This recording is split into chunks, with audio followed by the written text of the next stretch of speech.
Hey guys, this is Adam with Jackson Egg Company, telling you a little bit about lighting today. So lighting is going to be kind of tricky for us because we're in these greenhouses and it lets through a lot of light.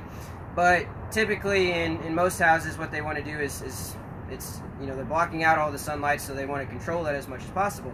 And it really works out quite well to control it, because a little fact actually is that greater than 50 lux, that's just one of the lighting terms. It kind of says like what the intensity is at a certain point. So what we're talking about is at the bird's height and where it receives that light, the intensity at that. So 50 lux at that bird height and level, greater than that, can actually cause like aberrant or behaviors. Basically the chicken doesn't act quite right. It gets nervous and can get kind of like aggressive and start pecking at other birds and stuff like that.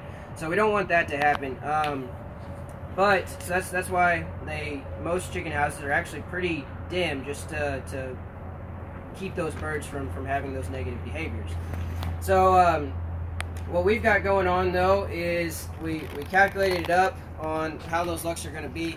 We've got them spread out. They're about 16 feet apart, each of them, and then just one string of lights down the middle. And so we needed to have that here in the barn so that we can actually kind of regulate their light, how much light that they receive each day. So that way, even if the sun goes down, then we can go ahead and give them artificial light. And that, by doing that, then we can kind of regulate like when how long that they will lay. And otherwise, what we could end up with is every time that we go into the winter, the daylight decreases, and then the birds can actually stop laying, because that's what gives them a signal that they need to take a break. But of course, to be able to give you eggs year-round, we kind of need to regulate when they take breaks. And so we do give them breaks, of course, still, but we need to regulate when that happens. So that's why we have the lights. And then some other interesting things is just how scientific and how it's particular that we can get about these things. The warm lights, which would be like a red dominant light spectrum, that would be less than 3,000 kelvins. That's actually a lot better for egg laying. It ups their egg production. Whereas a cool light, so greater than 4,000 kelvins, that's a dominant blue spectrum, that will actually improve like the pullet growth.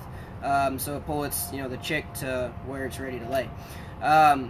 So there's those kind of things that we can try to pay attention to, and put in certain light bulbs just to help them out and make those chickens happy. And that's one of those things, like, we're not really just necessarily trying to pump as much eggs out as we can, but it improves the efficiency. And quite frankly, if the chicken is able to produce more eggs, then that means that chicken is more comfortable and happier. Otherwise, it wouldn't be producing more eggs. That's just reducing its stress environment, and that's what allows it to produce and do even better. So that's some details about lighting and what we're trying to do to make our chickens as happy as possible. So thanks for watching, and be sure to like us on Facebook or YouTube, and keep following if you're interested in this kind of stuff. And check out our Jackson Egg Company eggs at Deerbergs and Food Giant and Schnucks and wherever else. Thanks for watching.